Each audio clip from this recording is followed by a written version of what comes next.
The primary issue for most managers is how to grow their business.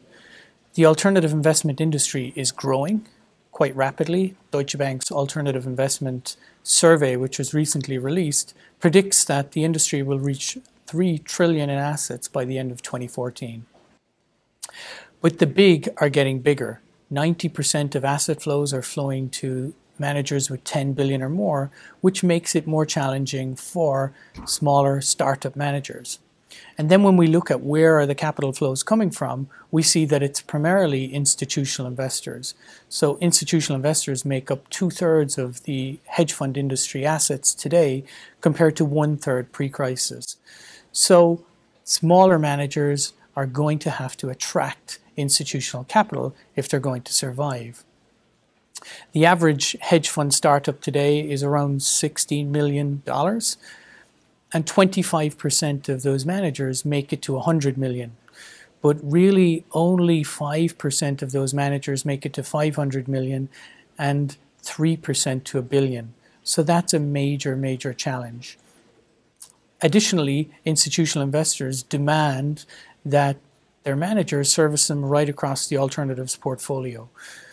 And what we're seeing today is that more managers are now having to offer non-traditional hedge fund products such as hybrid structured credit funds, private equity real estate to meet that demand. And in fact, Deutsche Bank's survey predicted that 50% of the new business coming from most managers will be in non-traditional strategies. The other obvious issue that's facing managers today is the raft of regulations that have hit the alternatives industry, from Form PF to FATCA to AIFMD, and the many challenges that that proposal presents to managers from an infrastructure perspective, an expertise perspective, and also from choosing the right service provider.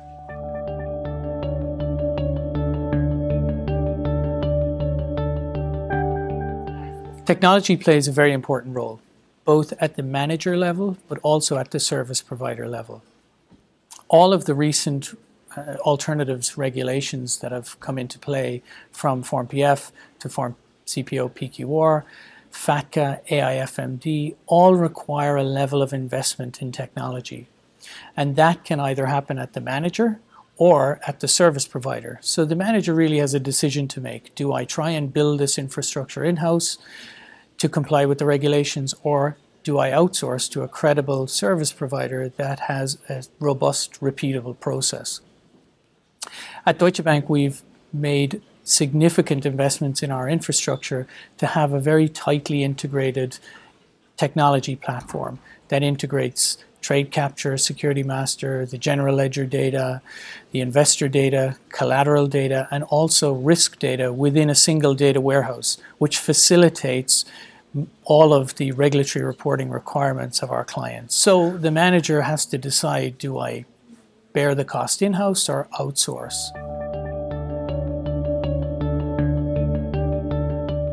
AIFMD is a new European regulation that applies to all alternative investment funds domiciled in the European Union and all managers or fund sponsors domiciled in the European Union that are launching fund products.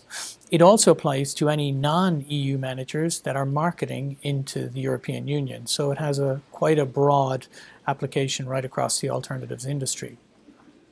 The role or the responsibilities of the depository under AIFMD are threefold. The first, which is very important, is safekeeping of assets. The second is cash flow monitoring of the alternative investment fund and their counterparties, and really trying to spot any large or unusual items that are happening which may ultimately not be in the interests of the investors.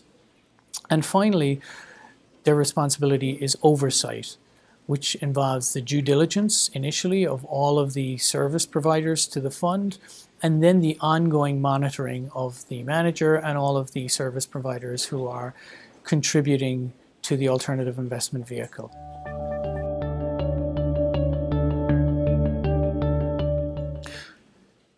The depository takes a strict liability on financial instrument assets that go missing in the alternative investment fund custody network. So this means that depositories bear quite an additional amount of risk than previously. So any manager should be looking at the balance sheet of the depository that they're about to appoint to ensure that they have the financial stability and the capital base to actually act in this capacity. The second critical element that a manager should consider when appointing a depository is the level of expertise within the depository entity and the business around not just traditional hedge fund assets and their strategies, but the non-traditional assets such as private equity, real estate, structured credit, bank debt, etc.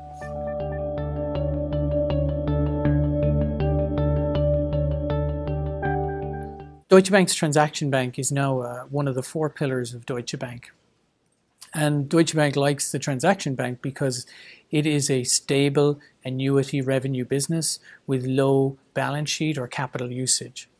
And within the Transaction Bank, fund services is a high growth business. We've tripled our assets in the last 3 years and seen very rapid growth, particularly over the last 5 years. What that means is that we're an invest business. So the bank continues to invest in our technology, our infrastructure, and talent within our business. We've been recognized for a number of awards. We are top rated in Global Custodian and our private equity product in 2013 and 2012. We also have been recognized as the most innovative hedge fund administrator, and recently in HFM Week were awarded Best Hedge Fund Administrator over 30 billion.